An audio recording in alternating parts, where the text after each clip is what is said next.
Hello guys, कैसे हो आप सब लोग। उम्मीद करता हूँ कि सभी लोग बढ़िया होंगे, अपने अपने घरों में सुरक्षित होंगे और प्रैक्टिस कर रहे होंगे। HCF एंड LCM सीरीज़ हमारी चल रही थी और इसके अंदर हम टाइप नंबर 5 कर चुके थे और अभी भी 5 है, हाँ 6 टाइप है। वो ये लैंग्वेज बेस्ड टाइप ही चल रही है। टाइप नंबर 6 में थोड़ा सा लैंग्वेज बेस्ड जो अपनी डेली रूटीन पे आते हैं, जो एप्लीकेशन आपको सुनी सुनी सी बातें लगेंगी या आपको लगेगा कि हाँ कुछ प्रैक्टिकल क्वेश्चन है। 8-10 वो वाले सवाल हैं, आज हम वो पढ़ेंगे। एंड चलो स्टार्ट करते हैं अपनी क्लास को। एंड आपकी स्क्रीन के ऊपर क्वेश्चन पहले ही आ चुके हैं। क्वेश्चन मैंने पहले टाइप करके रखे थे, तो अपने कॉपी पेन निकाल के बैठ जाओ। एक बार मैं आपको क्वेश्चन आपके लिए रीड करूँगा, फिर इनका करते हैं 1 बाय 1 सॉल्यूशन। कुछ नहीं है, एक एक लाइन में सवाल खत्म होंगे। बस हमें कॉन्सेप्ट समझ में आना चाहिए कि किस में क्या होगा, क्यों होगा। ठीक है, क्वेश्चन दिखने में बड़े बड़े लग रहे हैं, एक लाइन में ख़त्म हो जाएगा, आंसर आ जाएगा। राइट, ऐसे ही है। कितने क्वेश्चन है, 1 2 3 4 और 4-5 सवाल और बचे हैं ये। ठीक है, उसके बाद फिर हम चलेंगे नेक्स्ट आगे अपनी और HCF LCM की इसी सीरीज़ को और आगे तक लेके जाएंगे। तो अलार्म क्लॉक जो पहला आपका क्वेश्चन है वो है कि एक कोई घड़ी है, ठीक है, कोई 4 घड़ी हैं। There are 4 alarm rings at interval of 6, 8, 12 and 18 minute. 4 alarm है और वो रिंग करते हैं। पहला करता है 6 मिनट बाद, दूसरा करता है 8 मिनट बाद, तीसरा करता है 12 मिनट बाद, चौथा 18 मिनट बाद। If all alarm ring eight 9 AM, अगर सभी अलार्म एक साथ 9 बजे बजे हों, then at what time will they ring together again. तो दूसरी बार अगेन मिनिमम मतलब कम से कम कब बजेंगे सेकेंड टाइम में। ठीक है, इसी में दूसरा क्वेश्चन है how many time will they ring together in 6 hour, 6 घंटे में कितनी बार बज चुके होंगे। और तीसरा क्वेश्चन है if all alarm ring together at, अगर 5 बजे सारे अलार्म बजे हों तो 11 बजे, then how many time will they ring together till 11 AM, 11 बजे तक कितनी बार बज चुके होंगे ये सारे के सारे अलार्म। अब इस अलार्म के अंदर एक ख़ास बात ये है, ना तो इसमें हमको हाईएस्ट दिख रहा, ना हमको स्मॉलेस्ट दिख रहा, ना डिविजिबल बाय, ना डिवाइड बाय, कुछ नहीं दिख रहा। हम ये कैसे पता लगाएं HCF लें या LCM लें, पहला क्वेश्चन। और दूसरा क्वेश्चन समझने वाला है, if N alarm ring eight interval of 6, 8, 12 and 18 minute, इतने इंटरवल पे बज रहे हैं। If all alarm ring eight 9 AM, अगर 9 बजे सभी बजे हों तो दोबारा कब बजेंगे। अब देखो जो दोबारा बजने की तो बात ऐसी है, बहुत सारी कंडीशन है दोबारा अलार्म कब बजेगा। एक तो होता है कम से कम टाइम में दोबारा कब बजेगा वो अलार्म। अंडरस्टूड कंडीशन तो ये होती है, ऐसा तो नहीं है कि एग्जामिनर आपसे ये पूछ रहा हो कि दोबारा कब बजेंगे। सर जी दोबारा तो जब तक इन अलार्मों के सेल ख़त्म नहीं होते बजते ही चले जाएंगे। या मान लो सेल, एक घड़ी है 4 अलार्म है, 4 में से 2 के सेल ख़त्म हो गए, दोबारा बजने नहीं, ज़िंदगी भर भी है। ठीक है, तो दोबारा कब बजेंगे उसका तो कोई वो नहीं है ना। दोबारा मिनिमम टाइम में, ये लिख के नहीं देगा, ये अंडरस्टूड होगा कि दोबारा ये पूछ रहा है मिनिमम टाइम में कब से कब बजेंगे। अब मिनिमम हो गया, मिनिमम का मतलब हो गया कि मिनिमम कम से कम मतलब LCM लीस्ट कॉमन मल्टीपल, यानी कि हमको LCM निकालना है। ठीक है, तो 6, 8, 12 और 18, 6, 8, 12 एंड 18 का LCM क्या आ जाएगा हमारे पास। 2 से लगाओ, 2 तिया 6, 2 चौका 8, 6 12, 2 नीम 18। अब 3 से लगाओ, 1 4 2 3। अब फिर से 2 से लगा दो, 1 2 1 3, अब 6 हो जाएगा। ठीक है, मतलब 6 दूनी 12 और 3 दूनी 6, 12 6 72, 72 मिनट्स इसका LCM आया निकल के। ठीक है, 72 मतलब इनका LCM आया 72। अब क्योंकि ये मिनट में दे रखा है तो रीडिंग इसकी मिनट में ही होगी, सभी चीज़ मिनट में है तो मिनट में ही तो आएगा ये। ठीक है, मतलब 72 मिनट बाद दोबारा बजेंगे, कहने का मतलब है 72 को अगर मैं तोड़ दूं घंटों में तो 60 एक हो गया और 12 एक हो गया, मतलब 1 घंटा और 12 मिनट।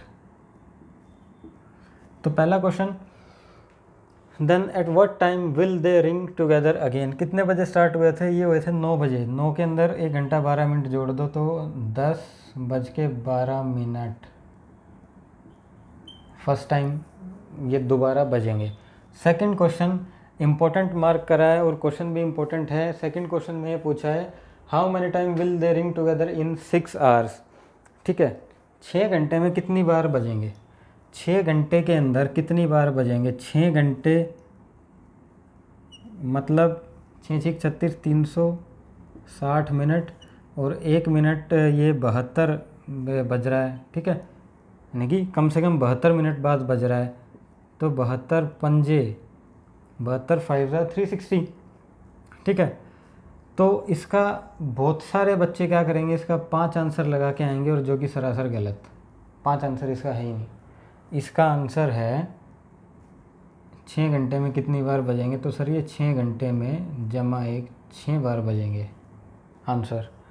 एक हमने एक्स्ट्रा क्यों लिया, क्योंकि in how many time will they ring together in 6 hours, 6 घंटे में कितनी बार बजेंगे। 5 बार तो बजेंगे ही बजेंगे, क्योंकि हमारी कैलकुलेशन 5 कह रही है। एक बार तब बजेगा जब जैसे ही हो ना स्टार्ट, यानी कि रेस स्टार्ट नाउ टन, एक बार तो तभी बज गया वो। उसके बाद 5 बार और बजाए, तो कुल मिला के 6 बार बजे हैं। इसलिए ये एक ऐड किया है मैंने इसके अंदर, जो भी आएगा उसमें एक ऐड करके लिखना है, ये ट्रिक है। इसीलिए इसको इम्पोर्टेंट किया है और इसीलिए बच्चे जो हैं क्वेश्चन को गलत करके आते हैं। क्योंकि कोई भी अलार्म है, आप कोई रेस लगा रहे हो, कोई भी रेस लगा रहे हो, कुछ भी है, रेस स्टार्ट नाउ, एक बार तो बज गया नाउ कहते ही, या रेस स्टार्ट या रेस बिगिंस कहते ही एक बार तो अलार्म बज चुका है। कोई आपका लेक्चर स्टार्ट हुआ है, lecture starts now, your time starts now, एक बार तो घंटी तभी बज गई जब टाइम स्टार्ट हुआ। उसके बाद 6 घंटे में कितने बजा, 5 बार बजा। तो कुल मिला के 5 जमा 1 6 बार बज गया। ये ध्यान रखना, एक ऐड करना ही करना है। क्यों करना है, क्योंकि एक बार तो स्टार्ट होता ही बज जाता है। ठीक है, तीसरा सवाल if all alarm ring eight 5 AM, 5 बजे बजे हों, how many time will they ring together till 11 AM। 5 से 6 7 8 9 10 11, 6 घंटे, 5 से 11 6 घंटे हो ना, 6 घंटे में कितनी बार बजेंगे। 6 घंटे में, ये तो हमारा दूसरे का आंसर है, और ये 6 घंटे में अब हमारे बजेंगे 5 बार। अब कहोगे सर आपने 6 घंटे में 5 बार बजे, 6 घंटे में कितने मिनट होते हैं, 6 घंटे में 360 मिनट, एक ये 72 मिनट बाद बज रहा है, तो 5 बार बज जाएंगे। और जी सर आपने अब एक क्यों नहीं जोड़ा, एक इसलिए नहीं जोड़ा बेटे क्योंकि इसने बोला है if all alarm ring together at 5 AM, 5 बजे तो बज चुके सारे। ठीक है, पहले बोलते जो हम ये एक जोड़ते थे उस टाइम होता था कि how many time will they ring together in 6 hours, 6 घंटे में कितनी बार बजेंगे। तो जिस टाइम स्टार्ट हुआ एक बार तो तभी बज गया, उसके बाद 5 एक्स्ट्रा बजे। थर्ड क्वेश्चन में उसने पूछा 5 बजे बज चुके हैं सारे, अब बताओ 11 बजे तक कितनी बार बजेंगे। 6 घंटे में 5 बार बजेंगे। जो बज चुके वाला है, जो एक हम ऐड करते थे, वो 5 बजे इन्हें बजा दिया, 5 बजे वो बजा चुका उस अलार्म को, इसलिए एक करके नहीं लिखा। इसका 5 आंसर है। बस इसमें यही चीज़ समझने वाली, यही कॉन्सेप्ट है। अब 3 क्वेश्चन मैंने पूछे हैं, एग्जामिनर आपसे कोई एक पूछेगा, 3 कभी नहीं पूछेगा एक ही सवाल में से। ठीक है, कोई भी एक पूछेगा उठा के, 3 बनते हैं। अब आ जाओ इससे next question, an alarm ring at 6 time. ये काफ़ी इंपॉर्टेंट क्वेश्चन है। एक an alarm ring at 6 time at 6 o'clock, then total time taken is 6 minute. मतलब कहने का ये है कि एक अलार्म है 6 बार बजता है, एक अलार्म 6 बजे 6 बार बजता है और 6 बार बजने के लिए 6 मिनट लेता है। ठीक है, यानी कि 6 मिनट में 6 बार 6 बजे बजता है। तो पूछ रहा है then the same alarm ring 12 time at 12 o'clock, then how much time will it take. 12 बजे 12 टाइम बजने में कितना, 12 बार बजने में कितना टाइम लेगा, कितना टाइम लेगा। रिंग एट 6 टाइम, ये टाइम मतलब कितना मल्टीपल है, और ये रिंग, ये वो वाला टाइम रिंग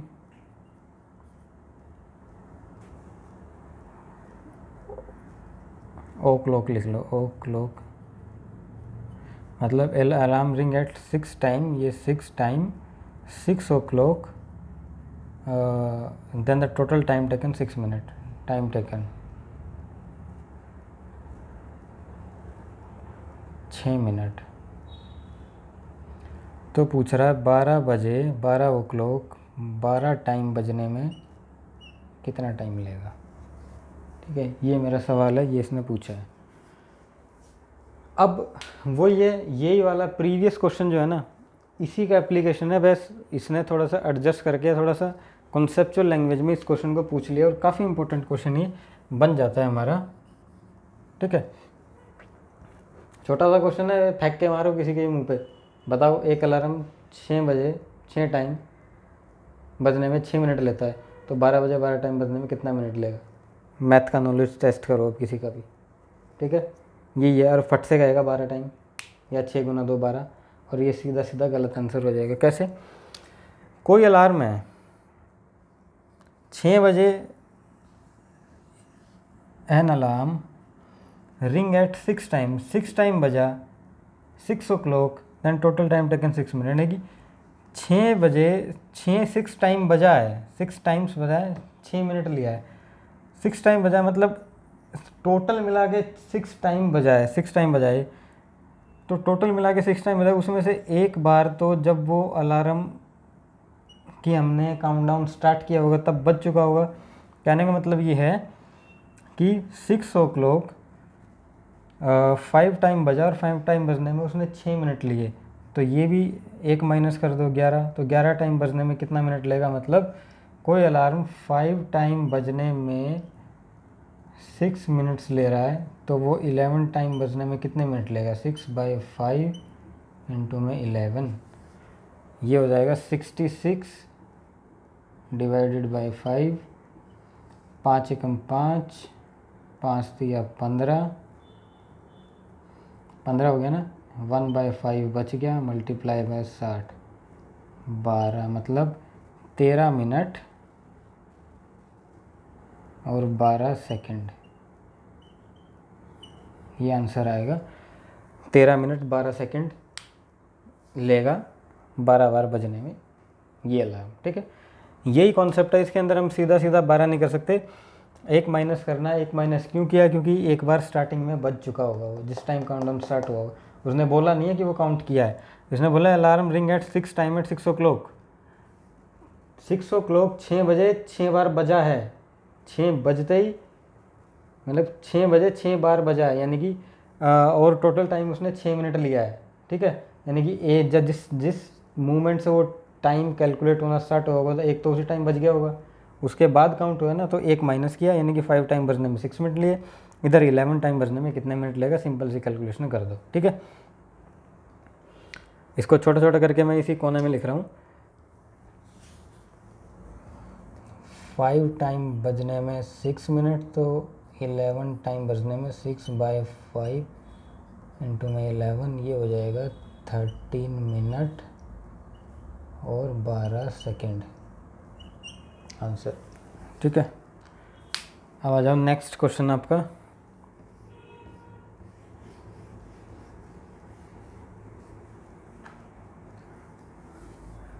धावक, वही है अलार्म क्लॉक की तरह। कैसे है, धावक यानी कि दौड़ रहे हैं, एक सर्कुलर ट्रैक है, एक धावक ये रहा, ओहो गलत हो गया, सर्कुलर ट्रैक, ये सर्कुलर ट्रैक, एक ये रहा, दूसरा ये रहा, तीसरा ये रहा, सेम टाइम सेम प्लेस पर ढूंढ रहे हैं ये धावक ABC। ठीक है, 3 person ABC run along a circular track, ये हमारा सर्कुलर ट्रैक है, ABC run along a circular track, they start race from same point same time same direction, same point same time and same direction, they complete 1 revolution respectively. इसने 12 minute में किया, इसने 6 minute में किया, इसने 8 minute में complete करा, यानी कि यहाँ से स्टार्ट किया, दोबारा यहीं पे आने में इनको इतना इतना टाइम लग रहा है। ठीक है, तो बता दो कितने बार ये जो हैं दोबारा कितने टाइम पे मिलेंगे। अब वही चीज़ आती है, धावक है, दौड़ रहे हैं, अंडरस्टूड है कि दोबारा मिनिमम टाइम में कितनी बार मिनिमम कितने कम से कम समय में मिलेंगे, ज़्यादा से ज़्यादा समय। अब कम से कम तो हमें पता है, कम से कम ये पूछ सकता है, अब सोच के देखो, ज़्यादा से ज़्यादा तो भाई जब तक भागते रहेंगे, जब तक जान है, जब तक दम है, भागते रहो भागते रहो भागते रहो, जब तक आदमी पूरी तरीके से एग्जॉस्ट ना हो जाए या उसकी मृत्यु ना हो जाए, तब तक भागता रहेगा वो। ज़्यादा का तो कोई है ही, पैरामीटर ही नहीं है यहाँ पे। ये अंडरस्टूड होता है कि ये कम पूछ रहा है, यानी कि मिनिमम टाइम में कम से दोबारा कब मिलेंगे। अगर मिनिमम की बात होगी है तो मिनिमम की बात आते ही आ जाता है हमारा ये एलसीएम, और एलसीएम 8 से 12 का हो गया एलसीएम 24। ये तो वैसे ही याद है, इसका आंसर आ गया 24 मिनट बाद ये दोबारा मिल जाएंगे। क्या मेरा आंसर सही है? ये 24 बिल्कुल सही है। अब इसके अंदर एक चीज़ और करेगा, ट्विस्ट करेगा। क्या? अब मान लो ये दे दे 3 person run at along a circular track, एक सर्कुलर ट्रैक के अंदर भाग रहे हैं। अभी तो इसने सेम डायरेक्शन दिया है। सपोज करो कि A run along a clockwise direction, B anti clock and C clockwise, यानी कि ए तो ऐसे भाग रहा है, बी ऐसे भाग रहा है एंड सी ऐसे भाग रहा है, और उन्होंने स्टार्ट किया है सेम पॉइंट से स्टार्ट किया है एक सर्कुलर ट्रैक के, ठीक है, ए बी सी। तो क्या कोई आंसर पे फ़र्क पड़ने वाला है? ट्रैक तो वही सर्कुलर है, उसी सर्कल में चाहे तो आप यूँ भागो चाहे आप यूँ भागो, डिस्टेंस तो उतना ही कवर कर रहे हो ना, किसी भी डायरेक्शन में भागो। ऐसे ये गुमराह करने के लिए बोलेगा ए विपरीत दिशा में भागा, ए सह दिशा में भागा, सी फिर से विपरीत में भागना स्टार्ट हो गया, और इन्होंने इतना टाइम लिया। तो बताओ दोबारा ये कब मिलने वाले हैं? मिलेंगे उसी टाइम पे। मान लो ए ऐसे भाग रहा है, ए यहाँ से भागना स्टार्ट किया यूं, और बी उल्टा भाग लिया। तो ए ये ऐसे भाग रहा है तो बी उस तरफ भागना स्टार्ट किया, तो ये यूं घूम के आएगा, वो यूं घूम के आएगा। बात तो एक ही है, क्योंकि डिस्टेंस सेम। अगर डिस्टेंस अलग होता तो मिलने का टाइम उनका चेंज हो जाता है, ठीक है। अगले क्वेश्चन में वही चीज़ है। इससे नेक्स्ट क्वेश्चन कुछ भी नहीं है, पूछा सेम ऊपर वाला ही क्वेश्चन है, बट थोड़ा सा कॉम्प्लिकेट कर दिया इसने। अभी सर्कुलर इस ट्रैक का आपको डिस्टेंस नहीं दिया था, इसमें बोल दिया डिस्टेंस भी। क्या कहा है? 3 person ABC run 16 kilometre along circular track, ठीक है, एक सर्कुलर ट्रैक जो कि 16 किलोमीटर लंबा है, उस पर भागे। They start race from same point, same time and same direction, वही same, at the rate 468 kilometre per hour उनकी स्पीड दे दी, ठीक है। After how much time will they meet together, कब मिलेंगे? ये मेरा सर्कुलर ट्रैक है जिसका रेडियस लगा लो या जिसका सरकमफ्रेंस 16 किलोमीटर है। ये 16 किलोमीटर का है मेरा ट्रैक। अब उस पे से 3 धावक भागे, ए बी सी,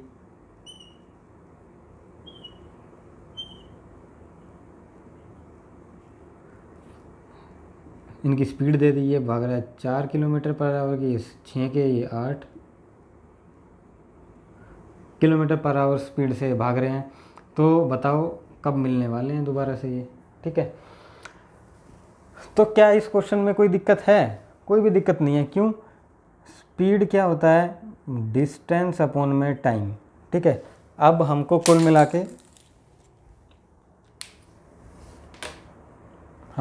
के टाइम निकालना है।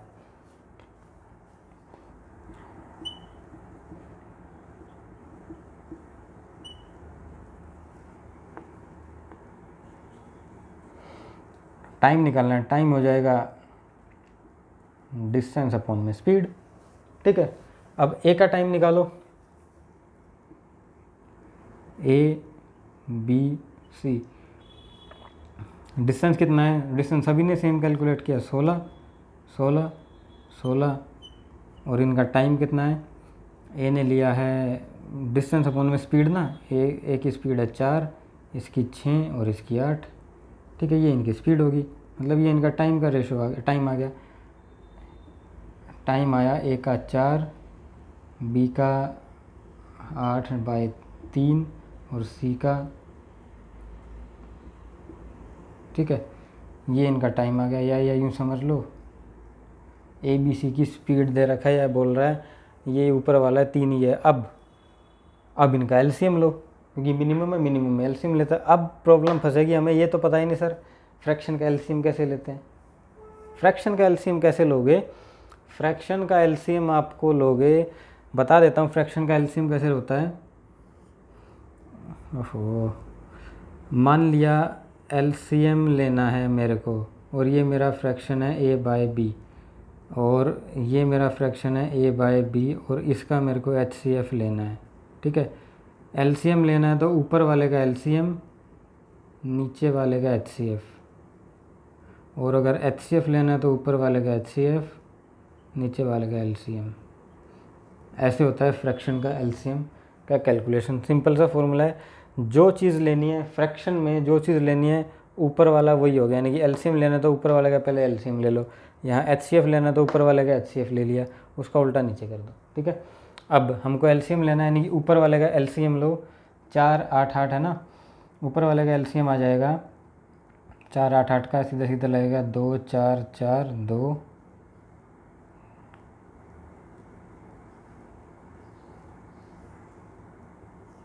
एक 2 2 और 2 8, ये 8 आएगा।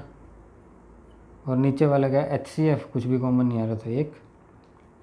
ठीक है, तो ये हो गया 1, यानी कि कुल मिला के हो गया, ये मिल जाएंगे हमको 8 मिनट। क्या था ये, किलोमीटर पर आवर है, ये भी किलोमीटर है पर आवर है, यानी कि ये घंटे चल रहे होंगे तो 8 घंटे बाद मिल जाएंगे। मिनट की जगह आर कर लो इसको, 8 आवर्स। ठीक है, तो 8 घंटे बाद ही मिल जाएंगे। ये हमारा हो गया आंसर, राइट। तो मेरे ख्याल से किसी भी सवाल में यहाँ पे कोई इतना बहुत बड़ा रॉकेट साइंस है नहीं जो समझ में नहीं आया हो, लेकिन अगर कॉन्सेप्ट ना पता हो या LCM क्या निकालना है, मैंने मिनिमम लेना है, तो यही सवाल हालत ख़राब कर देते हैं एग्ज़ाम में। बस भगाते ही रह जाओगे, होता नहीं है, और होता कुछ भी नहीं है। क्वेश्चन में कुछ था, एक लाइन भी कंप्लीट, ये तो इतना तो तब लिखना पड़ा जब मेरे को समझाना था। ठीक है, तभी कह रहा था क्वेश्चन दिखने में बड़े बड़े लगते हैं, इनमें होता जाता कुछ नहीं है सवालों में। ऐसे ही 4 5 सवाल हो रहे हैं, फटाफट से आ रहे हैं नेक्स्ट स्क्रीन पे आपकी पे, और उनको सॉल्व करो। और ये जो फ्रैक्शन में LCM LCF निकालना है, इसको मैं यहाँ जचा दूँगा, जब आपकी नेक्स्ट स्क्रीन आएगी यहाँ मिलेगा। कुल मिला के यही फॉर्मूले बने हैं। इसके बाद एक और प्रोडक्ट वाला फॉर्मूला आएगा HCF LCM के अंदर, इसके ज़्यादा फॉर्मूले हैं ही नहीं। ठीक है, तो नोट करो, ये बने बनाए क्वेश्चन है, इसका स्क्रीनशॉट लेना है, स्क्रीनशॉट लो, कुछ भी करो लेकिन करो। और क्वेश्चन सीधा सीधा आता है इनमें से, और पक्का आता है क्वेश्चन। ये जितने भी सवाल हो रहे हैं ये सारे आपके, ये मत सोचना हलवा सवाल हैं कहीं से भी उठाए हैं, सारे प्रीवियस ईयर क्वेश्चन हैं और सब सेलेक्टेड सवाल हैं। इससे ज़्यादा मतलब शॉर्ट में ये चैप्टर हो नहीं सकता है। लॉन्ग तो कितना ही कर लो, कितना लंबा खींच लो टॉपिक को, इससे ज़्यादा शॉर्ट में प्लस कुछ छोड़ा भी नहीं, यानी कि सब कुछ बताना भी और कम से कम सवाल कराना। ठीक है, तो वो इसके अंदर आपका सब कुछ आ रहा है, राइट। नोट करो।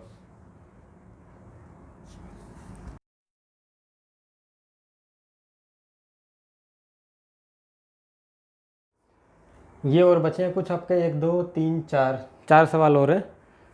तो 4 सवालों में लार्जेस्ट साइज कंटेनर, यानी कि इस सवाल का टाइप है दूध वाला है, अब उसमें दूध भी हो सकता है, उसमें पानी भी हो सकता है, उसमें पेट्रोल भी हो सकता है, कुछ भी हो सकता है उसमें। क्वेश्चन में क्या कह रहा है, 3 कंटेनर हैं ABC, कंटेन, किसी के अंदर है 345 लीटर ऑफ मिल्क, दूसरे के अंदर है 120 लीटर मिल्क, और तीसरे के अंदर है 225 लीटर मिल्क। 3 बर्तन है, उनके अंदर इतने इतने दूध है। ठीक है, अब दूध है, पानी है, पेट्रोल है, ग्लिसरीन है, धातु है, कुछ मर्जी कुछ भी दे सकता है वो। Find the largest size of container required to measure all type of milk completely. First question, मतलब ये मेरे पास 3 कंटेनर है, मेरे को कोई कहे कि मैं सपोज़ करो मैं किसी एक दूध की डेयरी में गया, उसके पास 3 बाल्टी रखी हैं दूध की, एक बाल्टी में आ गया 345 लीटर दूध, दूसरी में 120 और तीसरी में 225 लीटर दूध। वो जो मालिक है वो बोल रहा है कोई ऐसा कंटेनर मेरे को ला के दो जिससे कि मैं इन तीनों बाल्टी के दूध को मैं पूरा पूरा माप सकूँ। मतलब ऐसा नहीं है कि एक नापा और एक बाल्टी में कोई 200-300 ग्राम बच गया, वो ग्राम बचना नहीं चाहिए, नपेगा तो पूरा नपेगा, नहीं तो नहीं नपेगा। और दूसरे क्वेश्चन में पूछ रहा है कि ऐसे कितने बर्तन मेरे को टोटल चाहिए होंगे इस सारे दूध को कम्प्लीटली नापने के लिए। Find the minimum number of such type of container required to empty the milk completely. अब इसमें एक चीज़ देखो, ये पूछ रहा कंटेनर एक भी है लार्जेस्ट साइज़, यानी कि लार्ज। मैंने क्या कहा था HCF के अंदर, HCF कब निकालते हैं, HCF लेना, HCF निकालेंगे कब, अच्छा वो तो वो दूसरा था। HCF कब निकालते हैं, जब कहीं लिखा हो लार्जेस्ट, हाईएस्ट, या जैसा नाम वैसा काम। फाइंड द लार्जेस्ट यानी कि HCF का full form highest number of highest common factor, मतलब इसका HCF निकालो आप। 345, 120 और 225 का 345, 120 और 225 का HCF निकालना है। 15 से जा रहा है ये, 3 और 5, 5 और 3 7, 5 और 3 8 और 4 12, 15 से चला जाएगा सीधा। 15 दूनी 30, 15 तिया 45, 15 15 8 120 और ये तो 15 का स्क्वायर है, 15 15 225, ठीक है। उसके बाद तो मेरे ख्याल नहीं लग रहा, मतलब इसका एलसीएम आ गया 15, ठीक है। तो पहले क्वेश्चन का तो आंसर ये आ गया, find the largest size of container required to measure all type of milk completely, LCM is equal to 15 LTR, यानी कि यही मेरा आंसर है। 15 लीटर का वो मग्गा होगा, वो डब्बा होगा या वो बर्तन होगा जो इनको सबको पूरा पूरा मेज़र कर देगा। करके देख लो, 15 लीटर का है, 15 लीटर निकाला दूसरी बाल्टी में, 15 लीटर निकाला दूसरी, ऐसे ऐसे 8 बार करोगे 120 बार पूरा गया। ये ऐसे ऐसे 15 बार करोगे पूरा चला जाएगा, और ये ऐसे ऐसे आप जितना भी था 15 17 जो भी आया था पूरा पूरा चला जाएगा, ठीक है। अब कितने number of such container required, 345 divided by 15 plus 120 divided by 15 plus 225 divided by 15, यानी कि 15 तो ये बर्तन चाहिए, 8 ये चाहिए और 15 दूनी 30, 23 ये चाहिए। कितने हो गए, 23 और 7 30 और 1 31, 31 और 15 6 4, टोटल मिला के मेरे को ऐसे ऐसे 46 बर्तन चाहिए, तब जाके सारा दूध मेरा मेज़र हो जाएगा। कोई डाउट सवाल में, ठीक है। वो था कुछ भी नहीं था, दिखने में ऐसा लिख रहा है बड़ा बड़ा, पता नहीं कौन सा हुआ अल्लाह, कोई रॉकेट साइंस पूछ दिया हो, कुछ नहीं, एलसीएम ले के डिवाइड करना था, दोनों सवाल के आंसर आ गए। नेक्स्ट क्वेश्चन पे आ जाओ, Apple mango and orange tree, काफ़ी इंपॉर्टेंट क्वेश्चन है ये, और अच्छे अच्छे बच्चे की हालत ख़राब हो जाती है जब क्वेश्चन अगर कॉन्सेप्ट ना पता हो तब, तो पेड़ की लाइन लगाता ही रह जाएगा, उससे लाइन सेट नहीं बनती। क्वेश्चन में क्या कह रहा है, मेरे पास कुछ ट्रीज़ हैं, मैंने अपनी एक नर्सरी खोली है, नर्सरी, हाँ नर्सरी ना, हाँ फूल पौधों वाली। देर आर 21 एप्पल ट्री, मेरे पास 21 तो सेब के पेड़ हैं, 42 आम के पेड़ और 56 संतरे के पेड़ हैं मेरे पास, ठीक है। अब पेड़ तो हैं, बगीचा भी है, ऐसे फैला के नहीं लगाने, किसी क्रमबद्ध तरीके से लगाने, लगेंगे कैसे, वो कंडीशन ये रही।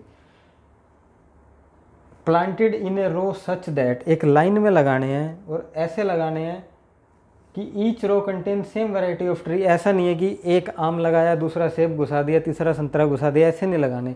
अगर 10 पेड़ लगे तो 10 के 10 आम के लगेंगे, 15 लगे तो 15 के 15 संतरे लगेंगे, ठीक है, ठीक है। Trees are planted in a row such that each row contain same variety of tree, यानी कि एक ही वैरायटी चलेगी एक रो के अंदर, एंड मिनिमम नंबर ऑफ रो, साथ में ये भी कह दी हुई नहीं कि पूरा फैला दो, पूरा किले के अंदर किसी भी सेव कर दिए मैंने, एक लिमिटेड सी जगह है, मिनिमम नंबर ऑफ रो के चाहिए मेरे को, और जो भी रो होगी उसके अंदर एक ही वैरायटी के ट्री चाहिए, ठीक है। अब एक चीज़ है, अब ये कह रहा है minimum number of row, minimum number of row का मतलब क्या है, कम से कम कतार हो, मतलब वो कतार लंबी करो, फिर आप पेड़ तो उतने ही लगाने ना हमको। अगर मैं कह रहा हूँ कतार, अगर कतार ज़्यादा से ज़्यादा हो, अगर मैं ये बोल देता तो ठीक है, एक कतार में 2 पेड़ लगाओ ख़त्म करो, ज़्यादा से ज़्यादा कतार होगी। मैंने कहा कम से कम कतार हो, कतार कम होगी तो लंबी हो जाएगी कतार, ठीक है, यानी कि कतार लंबी हो, यानी कि एक कतार में मैक्सिमम हो, यानी कि हाईएस्ट नंबर आने चाहिए एक कतार में। फिर से वही आ गया हाईएस्ट नंबर, अब हाईएस्ट नंबर आ रहा है इसका मतलब HCF होगा, ठीक है।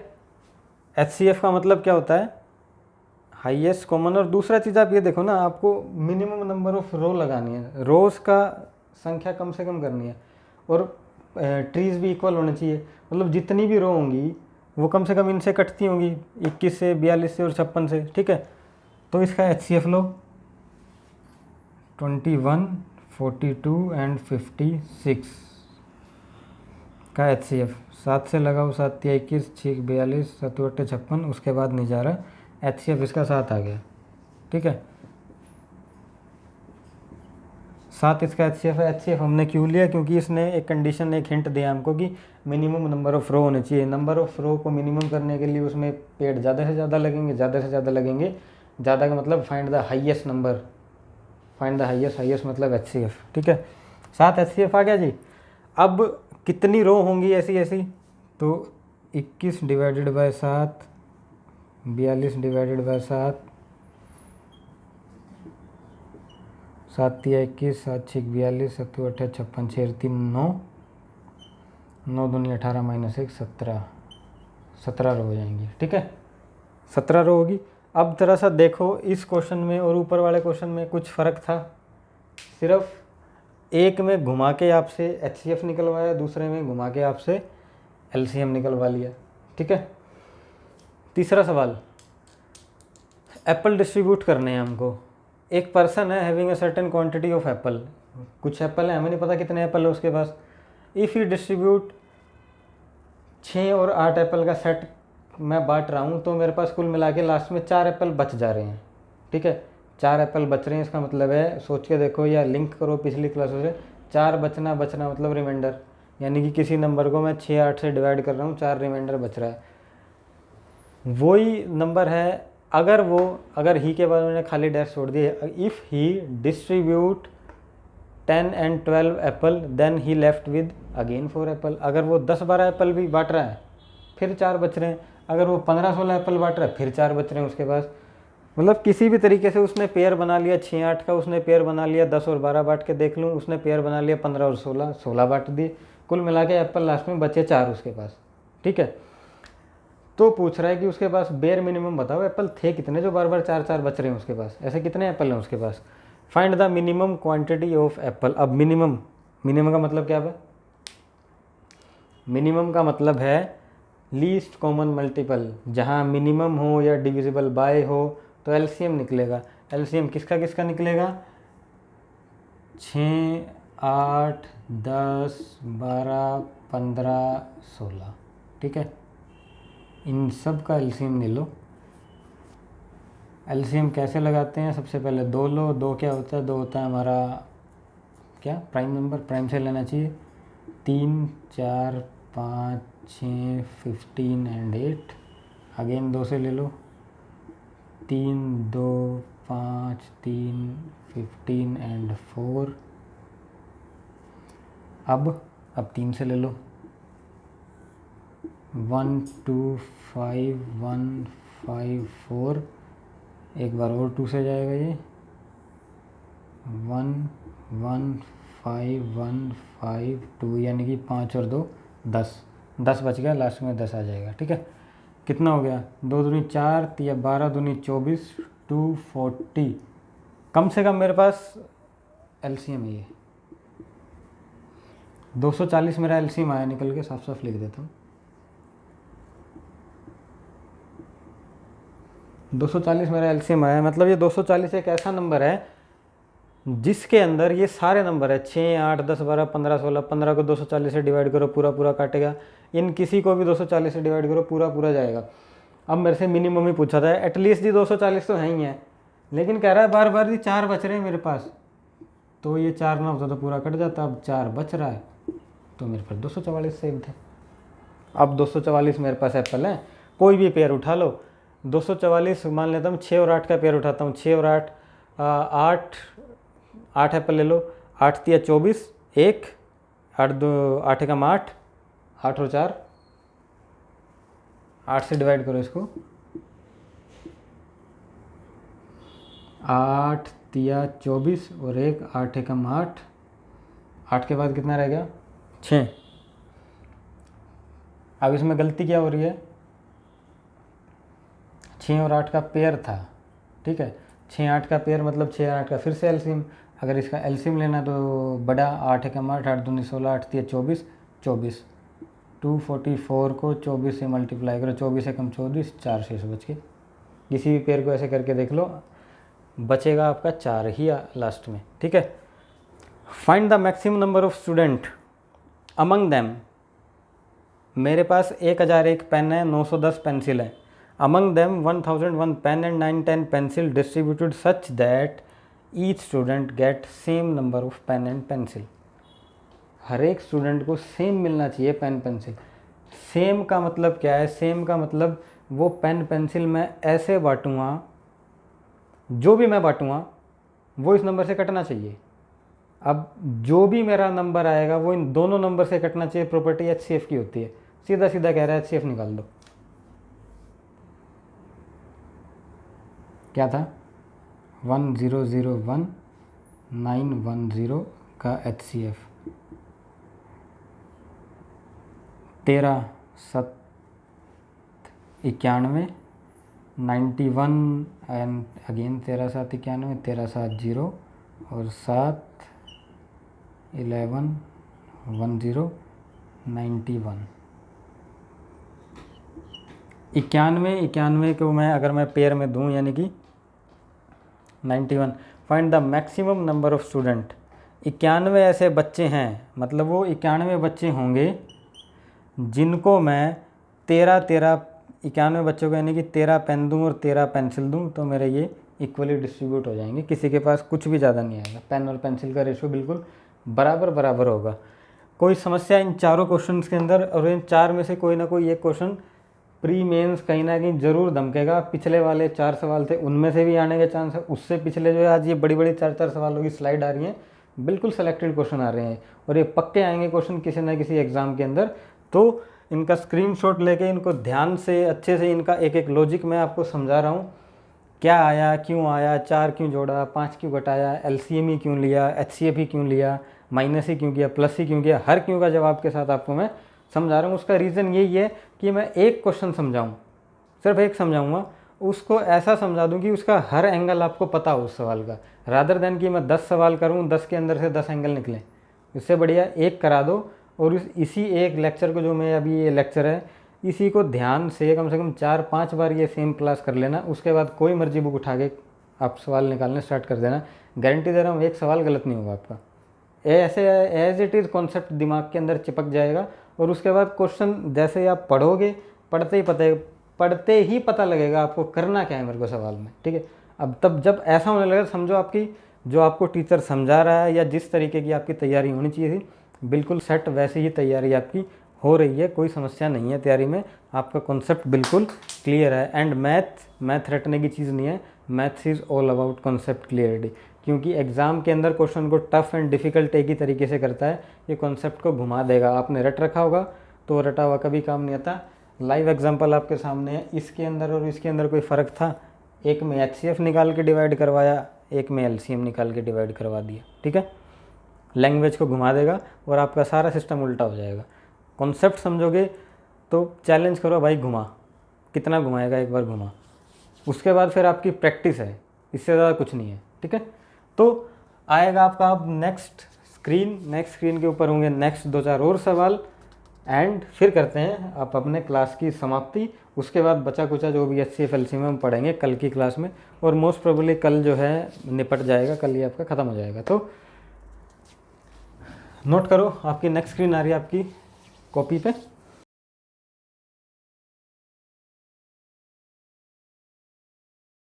ये लो आपके टाइप नंबर 7 और इसमें आपका first question top to bottom questions. क्या है क्वेश्चन में, क्या कर रहा है, बिल्कुल अलग है, प्रीवियस टाइप से बिल्कुल अलग है, कुछ कोई लिंक नहीं है प्रीवियस से इसका। If we calculate the HCF of any 2 number, कोई 2 नंबर का हमने HCF कैलकुलेट किया, तो कैलकुलेशन के दौरान then from top to bottom questions are respectively 2 to 1 3, हमको ये प्राप्त हुए 2 to 1 3 क्वेश्चन हमको मिले। And the last divisor is 35 और लास्ट डिवाइज़र 35 था, तो बताओ वो नंबर क्या था। फाइंड द 2 नंबर्स, वो 2 नंबर कौन से थे। कैसे HCF निकालते हैं, पहले डिटेल, उसके बाद हम करेंगे शॉर्टकट। मान लिया मैं A को डिवाइड कर रहा हूँ B से, ठीक है, मेरा रिमाइंडर आया C मेरा रिमाइंडर आया। अब फिर क्या करते हैं, A को उतार लेते हैं, A को उतार के यहाँ, अब मेरा A रिमाइंडर आया D, फिर क्या किया, इस C को उतारा और फिर रिमाइंडर आया मेरा ई, फिर इस डी को उतार लिया। ठीक है, अब ये कह रहा है ऐसा करने से मेरे पास 2 2 1 3 ये मेरे क्वोशंट आ गए, और लास्ट में मेरा डिवाइज़र था 35, ये मेरा लास्ट था 35। तो वो नंबर बताओ क्या था? कोई नहीं, 35 दिया, 5 दिया 15, 105, ये रिमाइंडर ये आया होगा लास्ट में। ठीक है, अब इस लास्ट वाले को हम क्या करते हैं, उतारते हैं, यानी कि ये जाके रिवर्स इधर आया होगा 105, 105 एकम 105 प्लस 35 140, 140 उधर गया, 140 गुना 2 280 प्लस 105 380, 385, 385 इधर आया, 385 गुना 2 5 दूनी 10, 8 दूनी 16, 1 17, 3 दूनी 6 और 1 7, 140, 0 7 3 2 11, 7 1 8 1 9 9 10 910। तो एक तो नंबर मेरा 910 हो गया, और दूसरा नंबर हो गया मेरा 385। 385 और 910 करेक्ट आंसर है। 385 और 910 ये मेरा राइट आंसर हो गया। सिंपल था, सिर्फ और सिर्फ कैलकुलेशन थी। ABCD हमें पता है, LCM FLCM ऐसे लेते हैं, एक तरीका है HCF लेने का। ठीक है, 35 गुना 3 105, 105 को वापस यहाँ ले आया, 105 गुना 1 105 गुना 1 105, 105 प्लस 35 140, 140 ऊपर 140 गुना 2 280 प्लस 105 385, 385 इधर 385 लास्ट। आपको मेरे दो नंबर ये हो गए। ठीक है, थोड़ा सजा सजा के लिख दो इसी चीज़ को ताकि आपको समझ में आ जाए। 105 कैसे आया ये, एंड अब 385 आया था बाद में, 140 फिर हुआ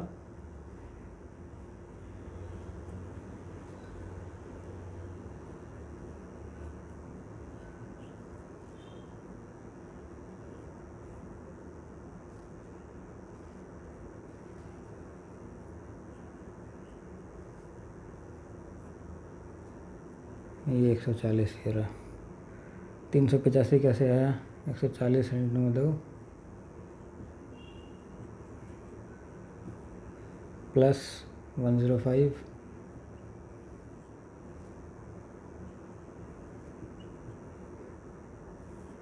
ये 385। 910 कैसे आया,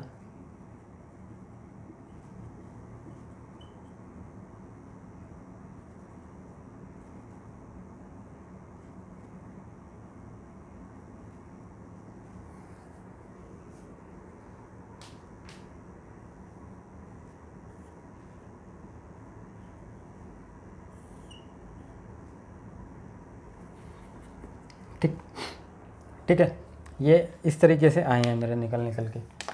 अब इसी को छोटे तरीके से कैसे करते हैं,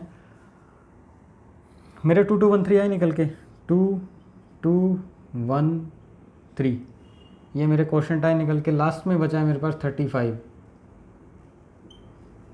ठीक है, लास्ट में बचा 35 3 जा 5 3 जा 15, 3 3 और 1 10। ठीक, एक ये बन गया, दूसरा ये बनेगा 105 एकम 105 और प्लस में 35 140, इधर 140,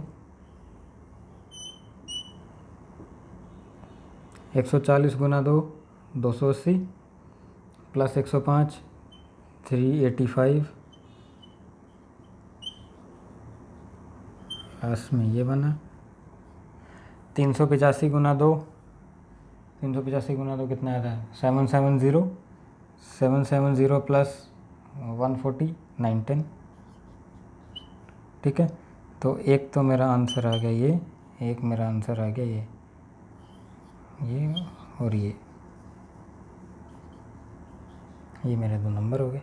ठीक है, तो इसको सिर्फ हमको करना है प्रैक्टिस करने के लिए एक और क्वेश्चन देता हूँ मैं, सेम टू सेम यहीं पे लिख दूँगा 2 1 2 3 और 20। यहाँ पे लिख लो 2 1 क्या था 21 23 और 20 21 23 और ये आया मेरा 20। ठीक, इसको करो 21 23 और 20 से करेंगे तो यहाँ कर रहा हूँ और उसके बाद यहाँ कर दे रहा हूँ इसको। ठीक है, 21 23 है ये रहा,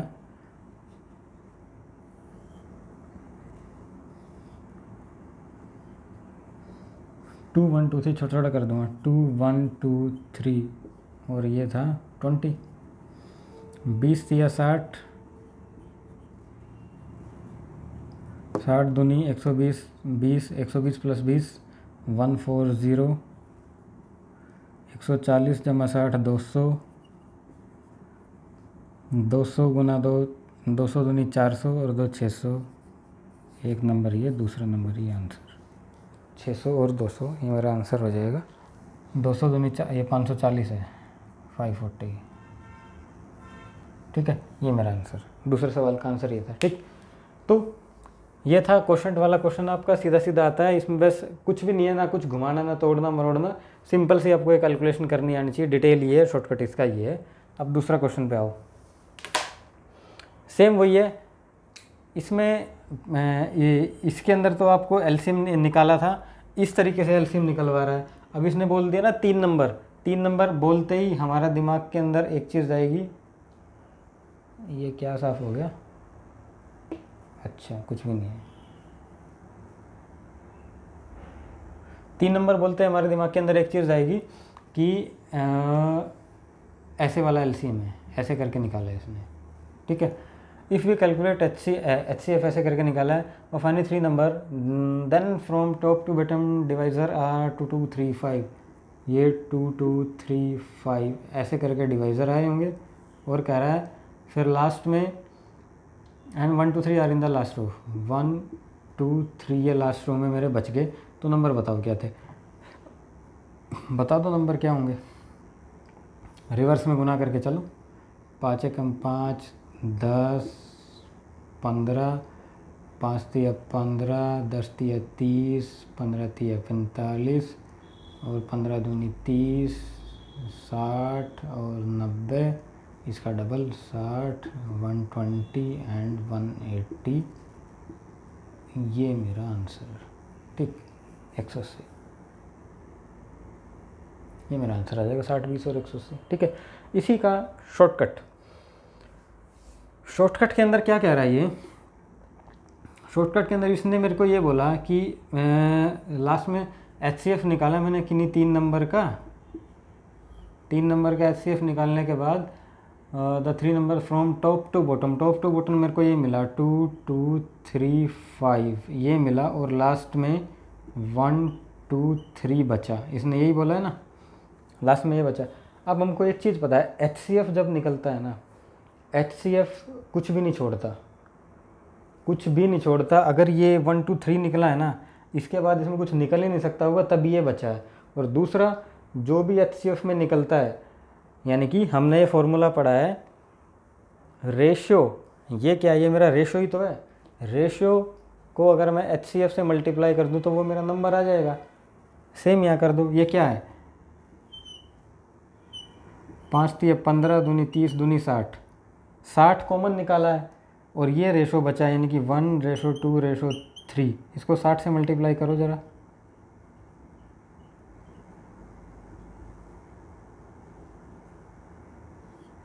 $60, 120 और 36 18। क्या ये पहले वाले नंबर आए हैं? वही तो आगे शॉर्टकट किया, क्योंकि HCF की एक प्रॉपर्टी होती है, HCF जब निकलेगा कुछ भी कॉमन नहीं बचाता, कुछ कॉमन गुंजाइश ही नहीं है। HCF निकलने के बाद तो कोप्राइम नंबर बच जाता है हमारे पास। कोप्राइम नंबर जैसे ही बचा है और उस कोप्राइम नंबर के अंदर जो कॉमन निकाला है, यानी कि जो HCF निकाला है, उससे मल्टीप्लाई कर दोगे डायरेक्ट नंबर आ जाएगा। वही किया है, इतना करने की ज़रूरत भी नहीं थी। 2 2 3 5 को मल्टीप्लाई करो, जो आया उसको 1 2 3 से गुना कर दो, नंबर आ जाएंगे सीधे सीधे निकल के। ठीक है, इतना तो हमको समझाने के लिए हमने करा, तब इतना हुआ। ठीक है, तो HCF एंड LCM के अंदर आज की क्लास के लिए इतना ही। अब हमारा बचता है टाइप नंबर 8 या ये कह लो HCF and LCM in variable form. एक क्लास का वो बचेगा, उसके बाद HCF LCM आपका ख़त्म हो जाएगा और वो क्लास हम करेंगे कल। उम्मीद करता हूँ कि आपको ये क्लास अच्छी लगी होगी एंड जो भी मैं पढ़ा रहा हूँ वो आपको ढंग से समझ में आ रहा होगा। And please do like, subscribe and share to aptitude 360, क्योंकि आपके ये सब करने से आपका जा कुछ नहीं रहा है, लेकिन थोड़ा बहुत हमें सपोर्ट मिलता है कि हमारे कोई वीडियो देख रहा है या जो है एक काइंड ऑफ मोटिवेशन मिलता है। तो कृपया करके उनको लाइक करें, अगर कुछ नहीं अच्छा लग रहा तो डिसलाइक करें, कुछ अपडेट चाहिए तो उसको कमेंट चाहिए मतलब कमेंट करें, एंड बाकी कुछ भी नहीं करना तो प्रैक्टिस तो करें ही करें। HCF LCM में मैं पढ़ा रहा हूँ, दुनिया भर के और भी टीचर पढ़ा रहे हैं यूट्यूब के ऊपर ही, तो कई मर्जी से करो, लेकिन सिर्फ वीडियो देखने से काम नहीं चलेगा। मैं फिर कह रहा हूँ, ये सवाल अभी आपको आ रहे हैं, जब पेपर में आएंगे तब ये नहीं निकलेंगे। जब तक कंटिन्यूअस आपने ढंग से प्रैक्टिस नहीं की होगी तब तक वो नहीं होगा। तो तब तक के लिए bye bye, take care and keep practising, take care.